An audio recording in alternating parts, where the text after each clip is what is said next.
aparılır? Tam ədədlər üzərində əməllər.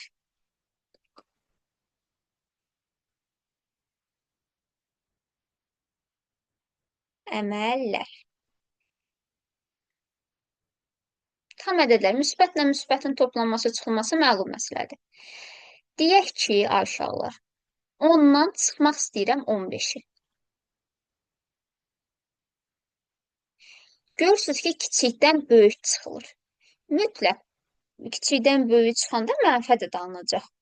Ona görə əvvəlcə 15-dən 10-u çıxacaqsınız, böyük olandan kiçiyi. 5 qalır. Qarşıya da mənfi işarəsini atacaqsınız. Deməli, 10-dan 15-i çıxanda neçə qalırmış? Mənfi 5. Tutaq ki, onun üzərinə mənfi 15 gəlmək istəyirəm. Onun üzərinə mənfi 15 gəlmək elə 10-dan 15-i çıxmaq deməkdir. Çünki burada müsbət mənfi qabaq-qabağa görəndə, qarşı-qarşıya görəndə.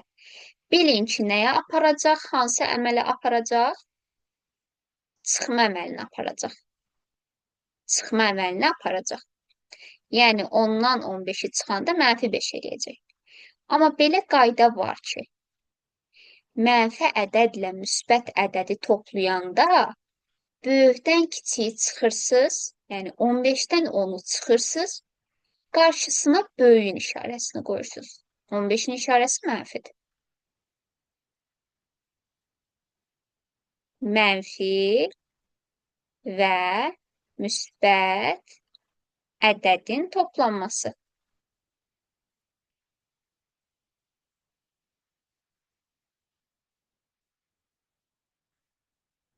Böyükdən kiçik çıxılır.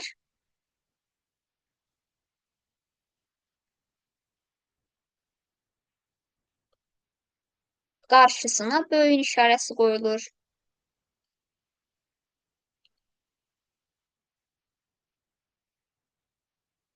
İşarəsi qoyulur.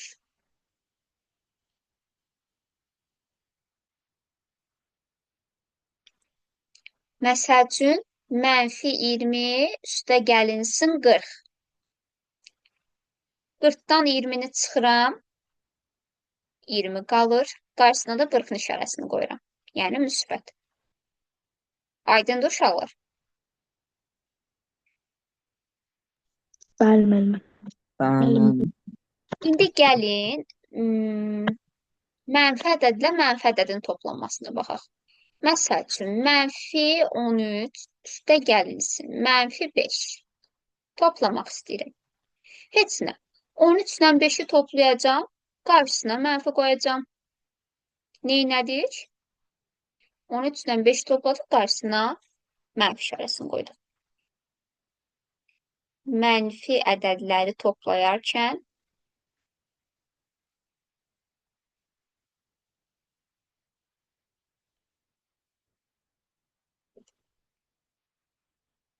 ədədləri cəmləyib qarşısına mənfi qoyuruq.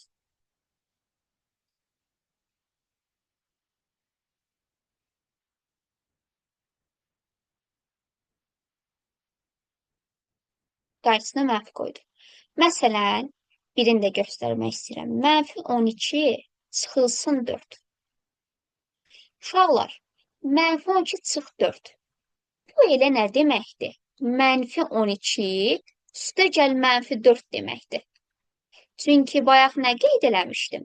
Müsbət mənfi nəyə aparır? Elə çıxma əməlini aparır. Ona görə baxın, bu hissə elə çıxma əməlini aparacaq. Yəni, çıx 4, üstə gəl mənfi 4 deməkdir. Başa düşdünüz?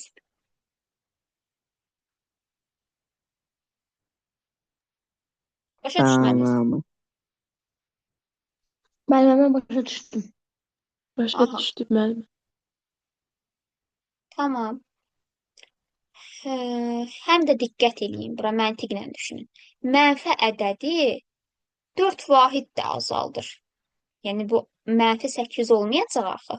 Bir fikirləşin. Çünki mənfi 12-ni 4 vahid azaldırsa, gərək mənfi 16 olsun da. Çünki mənfi 8 alınsa, -8 -12-dən böyükdür. Yəni bu azalmış olmur.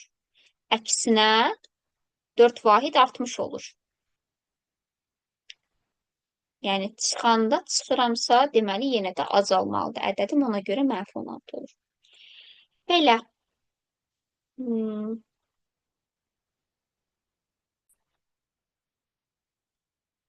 Tutaq ki, -17-dən çıxmaq istəyirəm, -6-nı. Diqqət edirsinizsə, mənfi ilə mənfi qarşı-qarşıyadır bu səfər. Mənfi ilə mənfi də qarşı-qarşıya olduqda uşaqlar, bu aparacaq hansı əmələ? Toplama əməlinə. Deməli, bu -17 üstəgəl 6 deməkdir. Və mənfi ədədlə müsbət ədədin toplanmasında dedik ki, böyükdən kiçiyi çıxırıq, qarşısına böyük işarəsini qoyuruq. 19 çıxılsın -20. Mənfi nəyə aparacaq? Müsbətə. Deməli, baxın, bu mənfi belə qarşı-qarşıdır. Yanaşı olanda deyirik, ha. 2 aparır hara? Toplama əməlinə. Deməli, 19 üstə 20 deməkdir bu. Nə edəcək? 39. Aydın oldu. Bəli, müəllim. Bu qədər. Tam ədədlər üzərində əməllərimiz bu qədər. İstənilən mənfi ədəd, mənfi müsbət ədədin toplanması, çıxılması bu şəkildə həyata keçiriləcək. Kəsr ədəd olsa belə uşaqlar, yəni rasional ədəd olsa belə, biri mənfi, biri müsbət olsa, bildiyiniz kimidir. Mənfilər, müsbətlər. Bunu pauza edək.